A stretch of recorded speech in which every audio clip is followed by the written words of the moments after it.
Hello friends, आपने part 1 में मेरे साथ कंसाइनमेंट का एक बेसिक स्ट्रक्चर डिस्कस कर लिया था। अब आज हम बात करने जा रहे हैं वैल्यूएशन ऑफ क्लोजिंग स्टॉक की, कि कंसाइनमेंट के केस में क्लोजिंग स्टॉक जो है, जो कि लास्ट क्वेश्चन में आपको डायरेक्टली गिवन था, एग्जैक्टली वो निकलता किस तरीके से है। देखिए, क्लोजिंग स्टॉक की वैल्यू कैसे निकलेगी। Purchase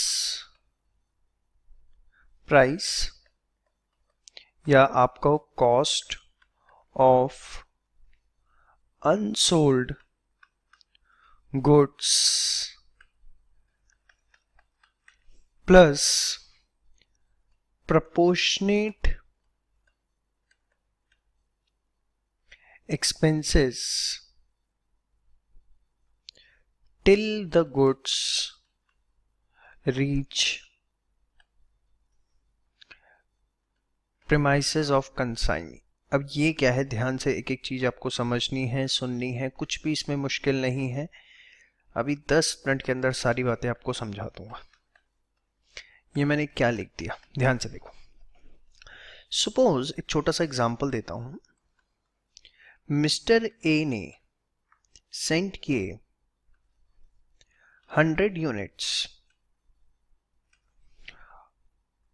of costing rupees 1 lakh।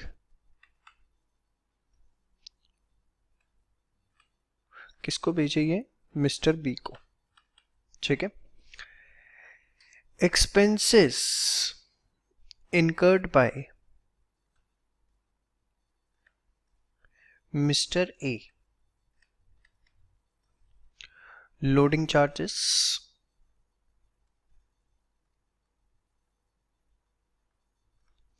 Packing charges,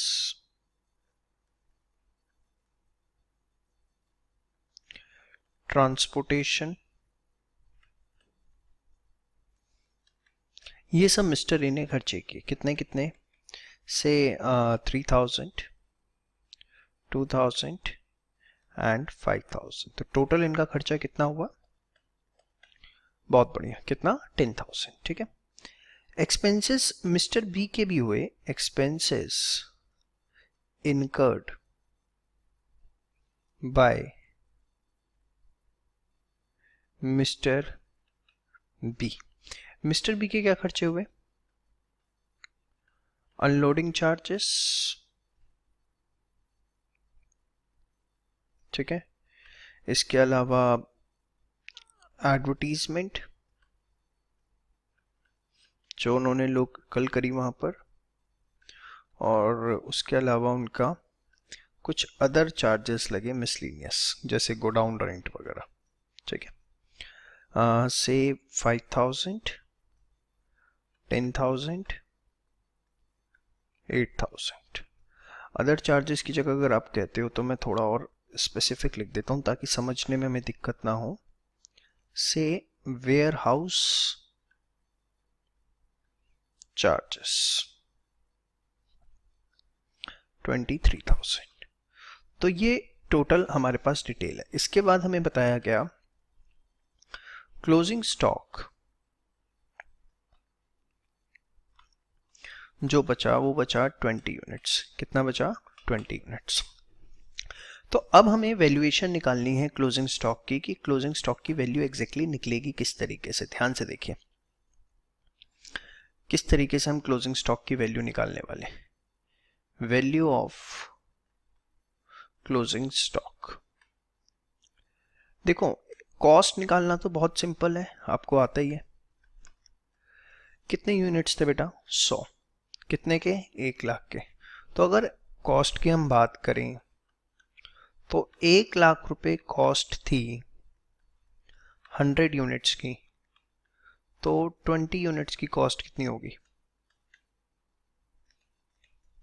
20,000 rupees. ये 100 पक्का। इसमें हम ऐड करेंगे proportionate expenses till the goods reach premises of consignee। जब तक गुड्स कंसाइनी की प्रीमाइसेस में नहीं पहुंच जाते तब तक जितने खर्चे हुए हैं वो प्रोपोर्शनेटली ऐड होंगे। बड़ा सिंपल सा अगर मैं लॉजिक आपको दूं तो कंसाइनर के तो सारे एक्सपेंसेस आएंगे उसके अंदर। अरे भाई मैंने क्या लिखा है, ध्यान से देखो, till the goods reach premises of consignee, जब तक वो कंसाइनी की प्रीमाइसेस तक नहीं पहुंच जाते। कंसाइनर ने यहां से माल भेजा, कंसाइनर माल भेजेगा और जब तक वो कंसाइनी की प्रीमाइसेस तक नहीं पहुंच जाते वो सारे क्लोजिंग स्टॉक की वैल्यूएशन में ऐड होंगे। तो बाय डिफॉल्ट अगर मैं इसकी बात करूं तो इसके अंदर कंसाइनर के तो सारे खर्चे आएंगे, क्योंकि ऑब्वियसली जब कंसाइनर माल भेजेगा तो भेजने के लिए खर्चे करेगा, जैसे उसने लोडिंग का खर्चा किया, पैकिंग का किया, ट्रांसपोर्टेशन का किया।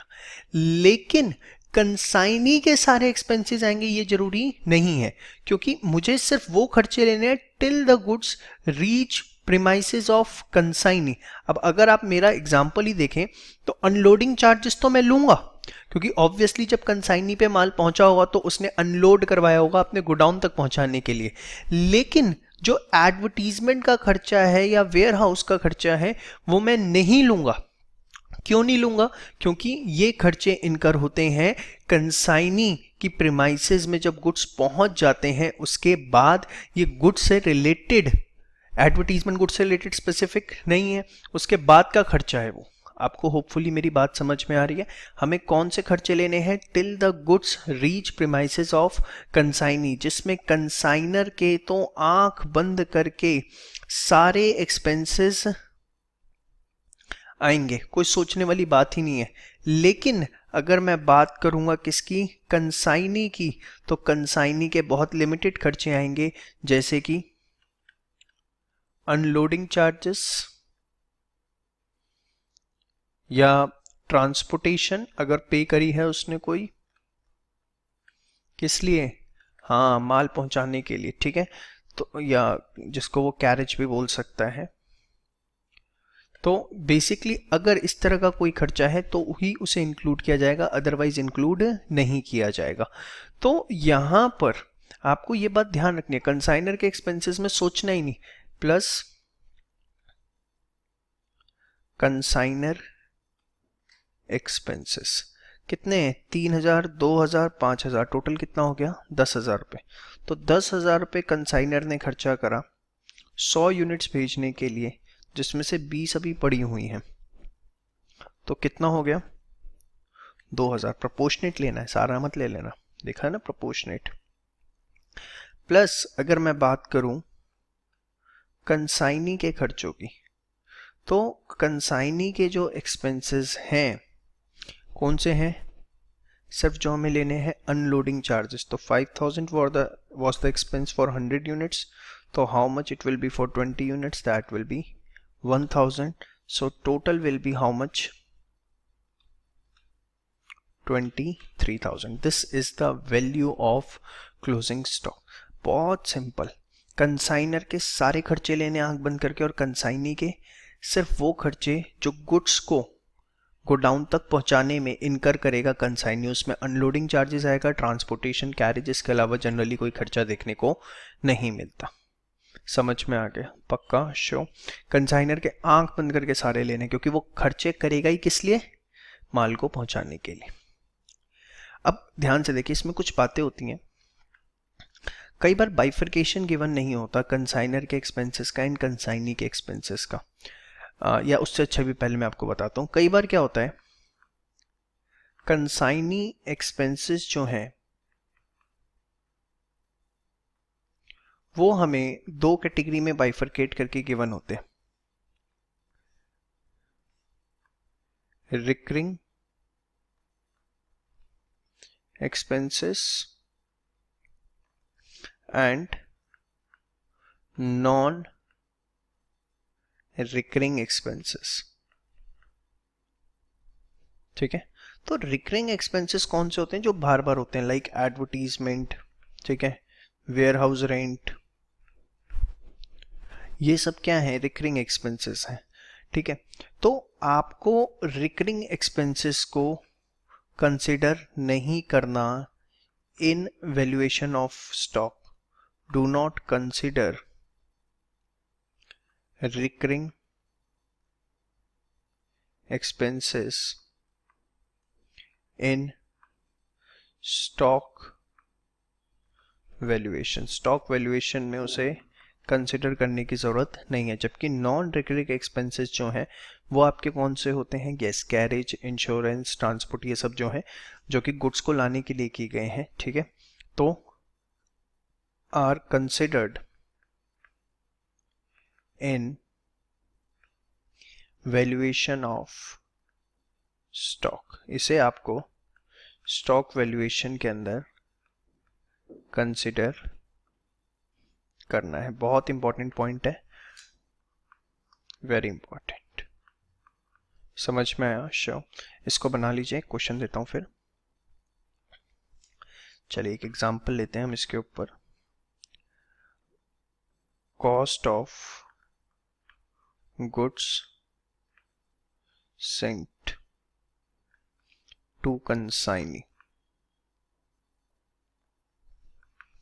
1,00,000। Consignor expenses 30,000। Consignees expenses recurring non recurring say 8,000 and 12,000, 20,000, ठीक है। 80% of goods sent are sold। 80% जो गुड्स भेजे थे वो हमने क्या कर दिए? सोल्ड आउट कर दिए, ठीक है। चलिए, find value of closing stock. Please ये साथ साथ आप लोग नोट जरूर करिए, अदरवाइज किसी भी तरीके का कोई बेनिफिट नहीं होगा, ठीक है। चलिए, तो सबसे पहले वैल्यू ऑफ क्लोजिंग स्टॉक निकालनी है हमें। बेटा एक बात बताओ, अगर 80% माल बिक गया, 80% of the goods sent had been sold out, then what will be the percentage of closing stock? Obviously 20। 80% बिक गया तो 20% माल बचेगा। तो वैल्यूएशन ऑफ क्लोजिंग स्टॉक, अगर मैं कॉस्ट की बात करूं तो 1,00,000 में से 80% माल बिक गया तो 20% माल बचा, मतलब कितना हो गया बेटा? 20,000 रुपये। Very good. अब हम बात करेंगे कंसाइनर एक्सपेंसेस की। कंसाइनर एक्सपेंसेस की बात करेंगे बेटा, 30,000 रुपये का खर्चा आया था टोटल 100 गुड्स के लिए, जिसमें से 20 बचे हुए हैं। कंसाइनर के एक्सपेंसेस में आपको सोचना ही नहीं, we have to consider consignor expenses in each and every situation, मैंने आपको बताई थी। तो this will be how much? 6,000। Thereafter consignees expenses, बताओ बेटा कौन सा लेने हैं? रिकरिंग लेने हैं, non recurring? Very good, non recurring. 12,000 was the expenditure for 100% goods. So what will be for 20%? This will be 2,400. So what is the total amount? 28,400. This is the value of closing stock. Hopefully आपको ये सारी बातें समझ में आ रही हैं, ठीक है। नोट कर लीजिए इसे। तो अगर कंसाइनी के एक्सपेंसेस में है रिकरिंग नॉन रिकरिंग, तो हमें सिर्फ नॉन रिकरिंग लेने हैं, रिकरिंग नहीं लेने। अच्छा, एक और बात मैं आपको बताना चाहूंगा। If bifurcation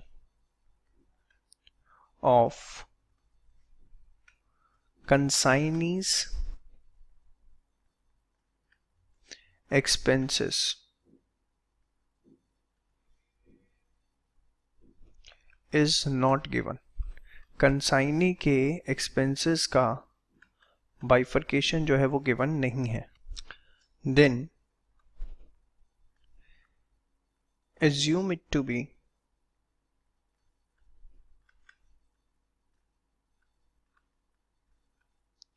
recurring expenses of consignee। आप उसे क्या मानोगे? रिकरिंग एक्सपेंसेस हैं कंसाइनी के, ठीक है।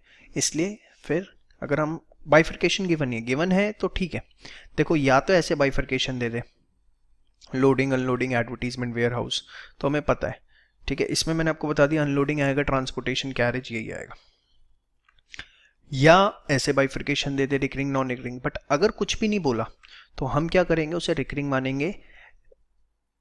Therefore in valuation of closing stock such expenses will be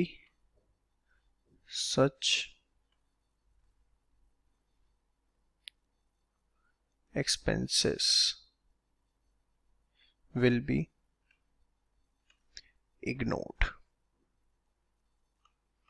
ठीक है। एक एग्जाम्पल के तौर पर अगर मैं आपको बताऊं, cost of goods sent to consignee 1 lakh, consignors expenses 40,000, consignees expenses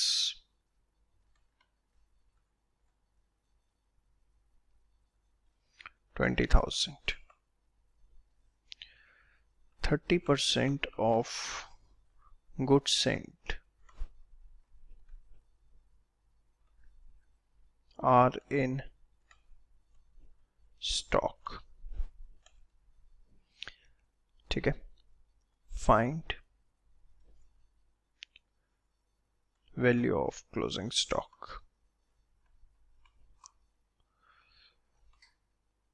अब ध्यान से देखिए कैसे करना है इसको, हमें आपको समझ में तो आ ही गया होगा।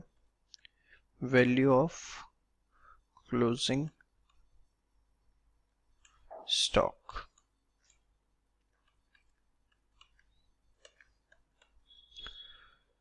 कॉस्ट कितनी है, 1 लाख का 30%, वेरी गुड, 30,000।